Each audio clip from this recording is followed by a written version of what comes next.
Okay, what's good, y'all? It's the Effects on Cap Podcast. I didn't really know how to start this, but I would say 2-0 Suns are winning the series 2-0 heading into Milwaukee. And the reason why I'm making an episode right now is just for the fact that I'm gonna talk about like what these two games have been about and like what the Suns did right, what the Bucks did wrong, and how the Bucks could rebound this from the series. But the one thing is, shout out to the Suns. Just you're only 2 wins away from the finals. You're defending home court right now. You've been playing like the better team for the past 2 games, and it's really great. Even like this, even game two, you didn't really play. You didn't really play all that well. You still came for the W, but shout out to the Suns. And I actually from my Instagram account, I actually did a poll. This podcast Instagram account, I actually did a poll the who was the best player on the Suns. If you haven't checked that out, maybe you should check it. But a lot of there wasn't really that big of a sample size, but most of the people that did that poll, I said who was the best player on the Suns, CP3 or Devin Booker. A lot of people did CP3, and it wasn't really a lot of people because only like I think it was like 4 people that did it, but a lot of people did CP3, and I'm kind of it's kind of expected to see because I do agree he's more of an impactful player. But when I really think about it, I do think Devin Booker is the best player on the Suns. The fact of the matter is that he's more efficient and he gets most of the defensive attention. If you get the most of the defensive attention, then I don't really see how you're not the better player. As like for many others, whoever gets the most defensive attention, I believe is the better player on the team. The exception may be like James Harden, Kevin Durant, but I don't really see like for example like the Pelicans, for example, Zion and Ingram. Zion gets more of the defensive attention. I would say Zion is better. And then again, who else? LeBron, Anthony Davis, you can really go either way. Donovan Mitchell, Rudy Gobert, Donovan Mitchell gets more of the defensive attention, and he's not as good of a defender as Rudy Gobert, of course, but he is a solid one, and he is or not a solid one. He is an okay one, but he's still not. He is the better player, and Luka and Kristaps, you just know who is the better player by that. But yeah, I like no disrespect to CP3. Like he deserves his finals appearance, and he's been balling out recently. In game one, he balled out. In game two, he also balled out. But the reason why I'm picking D-Book over is just for the fact that D-Book is way more efficient with his shots. He shoots at a higher volume, and he shoots at a higher volume, and he gets most defensive attention. As a lot of the times, I don't really see Booker doing a lot of the reason why like CP3 doesn't do a lot of the stuff Booker does because Booker gets more defensive attention. As alongside Booker cannot really do the playmaking, also the impact and the leadership of Chris Paul, which you could take into accountable. Oh yeah, like that makes Chris Paul the better player. But then again, like you're gonna have to say that you're gonna have to set that same criteria because then if you really have CP3 over Devin Booker, then you're really gonna have like Jimmy Butler over Paul George, which is reasonable, but you're just gonna have to set that. You're just gonna have to set that standard for like, oh, who's the better leader? Who's better impactful? Who's more impactful? That's just really how it is. If you don't know what I'm talking about, I'm just saying I think D-Book is is the best player on the Suns rather than CP3. So even though he may not be as impactful, the fact that he gets most defensive attention, he's much more efficient, and he shoots at a higher volume, and he's been pretty good on the defense this year because CP3 also sometimes carries the offense, and he's also a good playmaker too, as he does draw defensive attention. But and scratch. I will say the Phoenix Suns have been hitting on all cylinders. Coach Monty Williams, honestly, I think he should have won Coach of the Year, but shout out Monty Williams. You've been pretty amazing. Shout out DeAndre Ayton, you've been amazing. Mikal Bridges got like 27 points. Devin Booker got like 31. CP3 I think got 20 in the game two only. Cameron Johnson, Jay Crowder also played great. Phoenix Suns, you're hitting on all ceilings. that's championship basketball right there. However, I'm going to talk about the Milwaukee Bucks as going into the finals, or even like even after they beat the Nets. I really said it really still depends on how Mike Budenholzer makes his adjustments, how Middleton shines, and how Holiday. They just have to be more consistent, and it, they're proving me right, and that's not a good sign. As like Middleton and Holiday, you guys are supposed like Giannis dropped 42 and 12, and he lost. He was forced to come back from an injury. It wasn't that big of an injury, yeah, but he was forced to come back. He's doing his part, and y'all need to do yours. You need to do your part. You guys, I don't even have to look at the stats. I don't really have to look. I can even just watch the game, watch the highlights, and I can just see, yeah, you guys were not good at all. That's just how it is. But for the first two games, like you got Giannis wasn't really in the first game. It was really the Suns were just a better team. The Bucks couldn't really do much, as like Giannis wasn't really as aggressive, and Middleton and Holiday were not making. Or Middleton was actually high. Middleton was actually, I think, had a better game than he did today. But even then, Giannis wasn't very aggressive. They did these weird rotations, like where I don't know why they had like Brook Lopez in when they were losing by like 15, and then when they took him out, I believe they were about to make a comeback. But then even then, and then today's game, Brook Lopez really, but I have a problem with the Brook Lopez is that he's a drop big, and then drop bigs against the Suns team, like especially CP3 and Devin Booker, is two great mid range shooters. When you have a drop big just against them, it's this whole, like how they're gonna get tortured. Like you saw what they did with Zubac, you saw what they did with uh was Jokic, you saw what they did with Andre Drummond. Like you can just see like why Brook Lopez really can't. It's kind of a liability on the defensive end. And he's a good rim protector, which is right. But like you gotta Mike Budenholzer has got to stick with his rotations, especially with the rotations that made him beat the Nets. They put Giannis at the 5, and then they were well off with that. And he should do the exact same thing here. They are down 2-0 and they're going into home court. They haven't lost at home. They only lost like one game at home so far in the playoffs. But that's exactly what you do right there. That's exactly what you do right there. But you got to make the adjustments, Mike Budenholzer.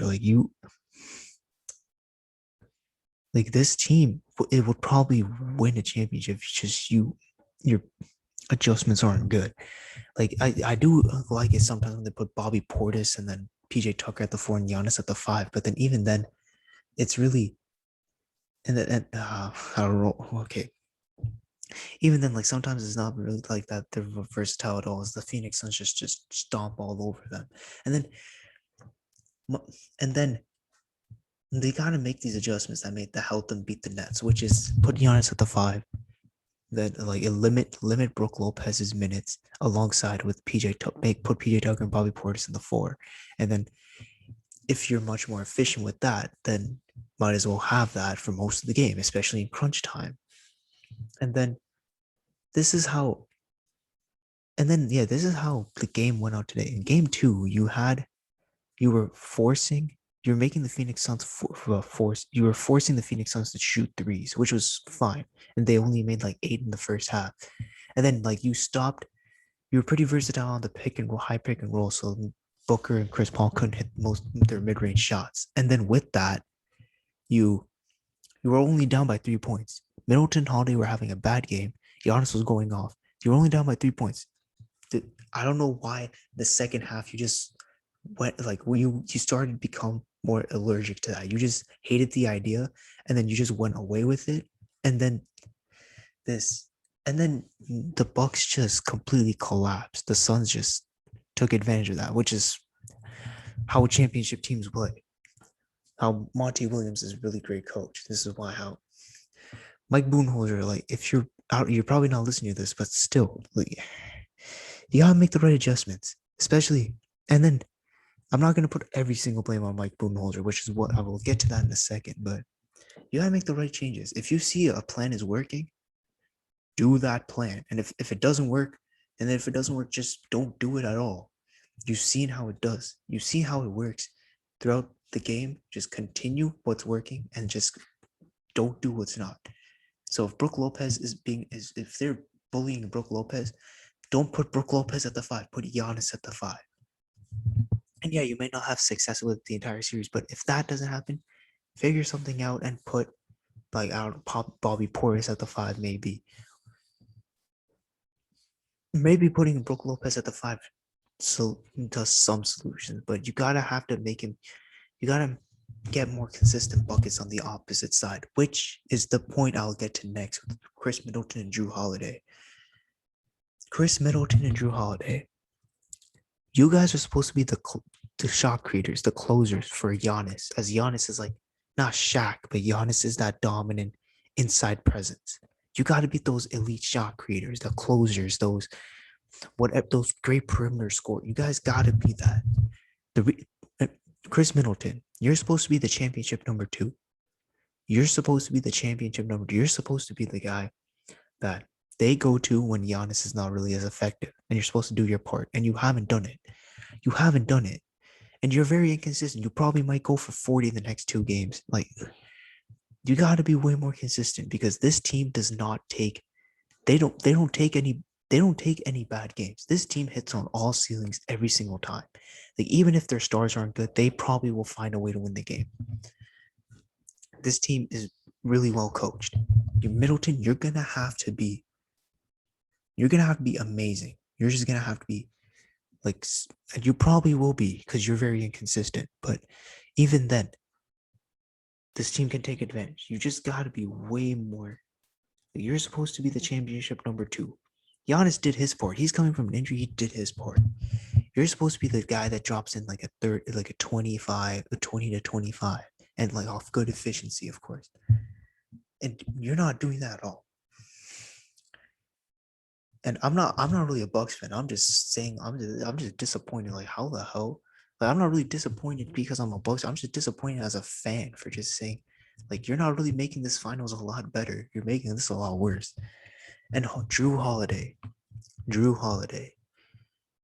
you were the piece that was the reason why Giannis signed that Supermax. You were the piece that they said, okay, we don't like Eric Bledsoe. We don't like George Hill.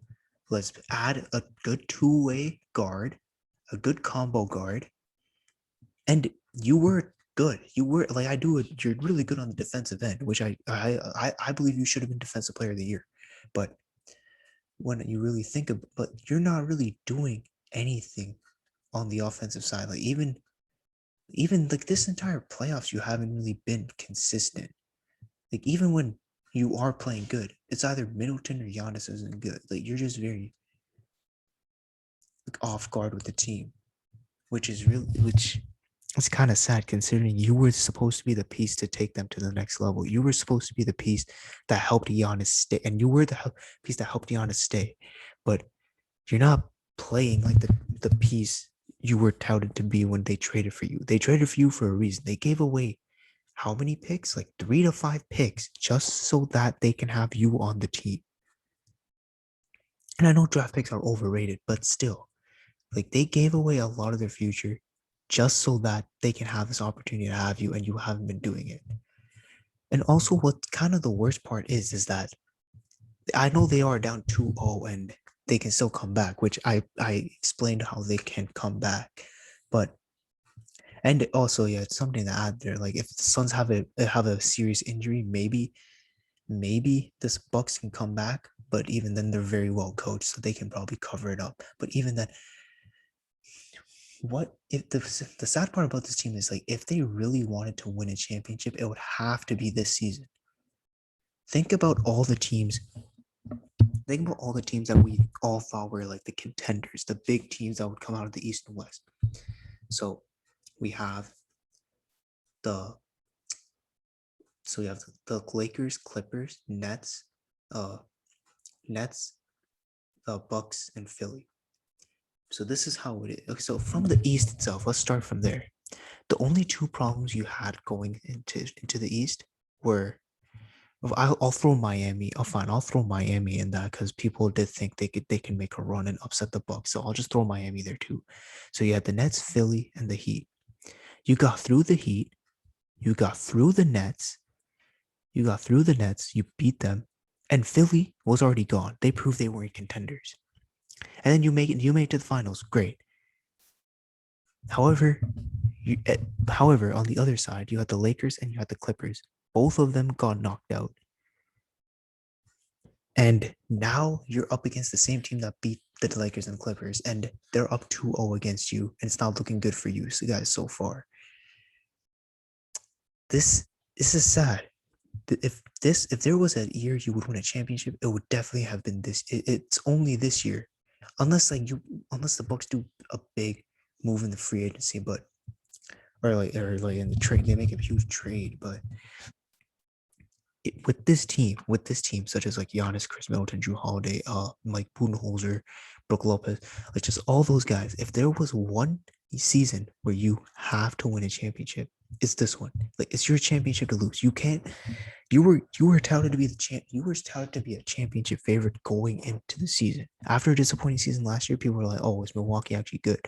You sign Drew Holiday, or you get Drew Holiday, trade for Drew Holiday, then you're like, "Okay, let's try this team." And then you beat the Heat. You got your revenge. You defeated everyone's championship favorite, the Brooklyn Nets. Although, yeah, they weren't healthy, but still, you still beat them. Philly was already gone. And then the Lakers and Clippers are gone. You're the only powerhouse that's left in the league. And you're not winning the series. And it doesn't look like you can win the series based on how you're playing. And then if it just shows I'm not doubting Giannis as a championship number one. I'm not doubting. I think he can be, but he does. Middleton and Holiday are not great championship twos and threes. I think that's just simple. And Mike Budenholzer is not a game winning, a championship winning coach. He's not. He's just not.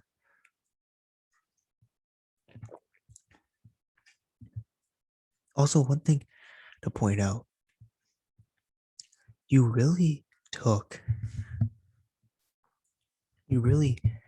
Drew Holiday, got resents Giannis' supermax, and because of Giannis' supermax, and you're not gonna win like your possibly only chance, to win a championship.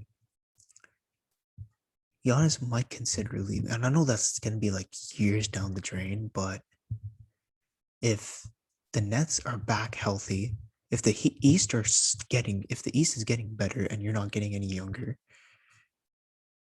if you just fumble your only opportunity to actually win a championship, that's just tough. You cannot, like, this is your championship to lose. You have to win the series. I still think the Suns can beat you, but like Milwaukee, you have to step up. You're down 2-0 and it really doesn't look good for you. And if you don't win this year, you're never going to win again. It's built like with this team. You can't win with Middleton, Giannis, Middleton, and Holiday. And even then, you can't. Even if you do make a huge move, the Nets coming back healthy, the Philly probably getting better as well. The Heat may be getting better. Who knows if they get Kawhi or not? Who knows if the Heat get Kawhi or not? And then the Lakers and Clippers are coming back too. If Kawhi stays with the Clippers, that's still there. Jamal Murray comes back with the Nuggets, maybe that's an issue as well. And then if LeBron and AD, you're against all the credit. And I'm not bashing the Suns. Like the Suns deserve all the credit in the world. They're hitting on all ceilings. CP3 and Devin Booker is an amazing backcourt alongside with this amazing team. But the fact of the matter is, Milwaukee is the only powerhouse left. Only NBA powerhouse left. They're the only team left right now that has a superstar player in Giannis Antetokounmpo, and they're down 2-0. They're down 2-0. I know it's not like they lost, and I know I've been talking like they lost the series, which is an opportunity, but you're gonna have to do a lot of work, Milwaukee. I'm not a Milwaukee fan, so I don't really care if they don't win, but that's just kind of the point here. Also, speaking of being a fan of a team, as you probably know, I'm a Houston Rockets fan. It's very, I do hope for the best of CP3. I hope he gets the championship he deserves. I hope so, and he probably will win Finals MVP too. And I'm gonna be glad about that. I'm gonna be glad. However, the fact of the matter is, like when he was on the Rockets, hmm, he was on the Rockets just 2 years ago. He was deemed untradeable, and then he gets traded, and the Rockets also gave up 4 first-round picks. And in return, they basically got John Wall and a first-round pick. And then the Oklahoma City Thunder got, I think, like 2 first-round picks for Chris Paul. And like a couple other pieces, I forgot. And now he is leading a team. And now he is on a team that's about to win a championship. Man, it's just frustrating to see as a Rockets fan, it's just frustrating to see that sight. This guy was on the team 2 years ago, and then he just really oh man, this is really tough. This is just really tough. Like I'm happy for CP3 that he gets what he deserves, but I really wish it was on a rock either in a Rockets uniform or in like yeah. This is just this was just really great. This is really great for Chris Paul, but it's just bad to see as a Houston Rockets fan. As really he had Devin Booker. He has Devin Booker alongside him and DeAndre Ayton. And he made that and that team made the finals. And that team made the finals.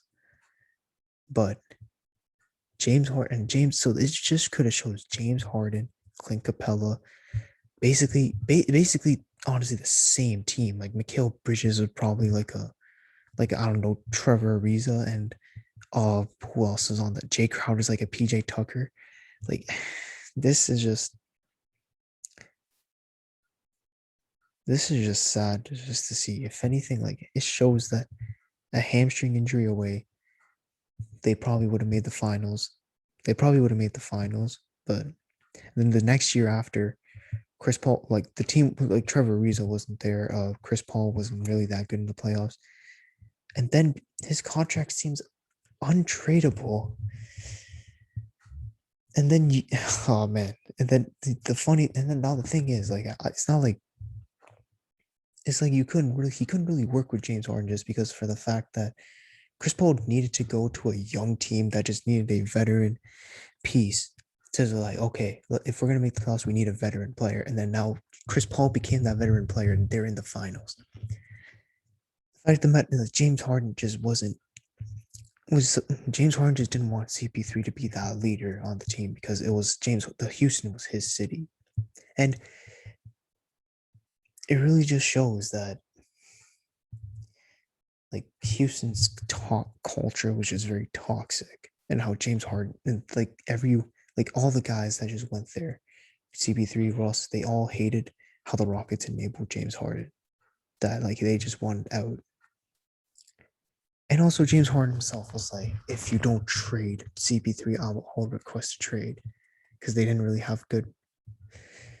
And now James Harden's out there getting arrested by Lil Baby and then getting arrested with Lil Baby, and CP3's winning his championship ring.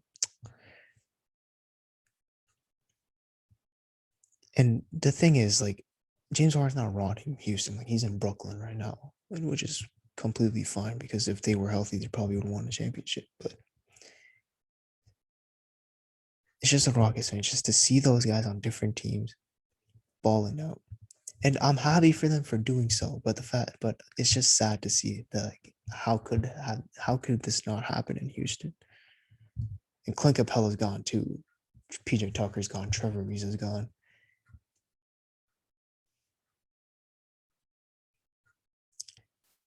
Yeah, yeah. It just shows this team would have won a championship if they just had at least like one more season.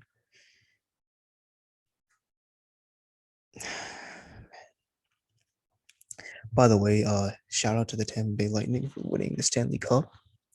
As I don't really watch hockey as much, but congrats to winning its Stanley Cup, especially back to back. And it's probably the best time to be a Tampa Bay sports fan because the Tampa Bay Buccaneers won a Super Bowl and the Lightning went back to back. The Lightning went back to back. So, and all this happened in like a 10-month span. Yeah, good year to be a Tampa Bay sports fan. You probably just got. And yeah, the Tampa Bay Rays were in this World Series too, right? Yeah, I think they were. Just the Toronto Raptors when they played in Tampa, they were not good, but like that's not Tampa, that's Toronto. Man, that's just insane. That's just insane. And yeah, that's probably how I'm gonna end it. And if you're listening, thank you for listening. Just let me know what you think, what the outcome of the series and like what adjustments the Bucks could make, or just how Phoenix is just that dominant. Their coaching is great. And I'm Hars Vikar, so this is the All Facts No Cap podcast.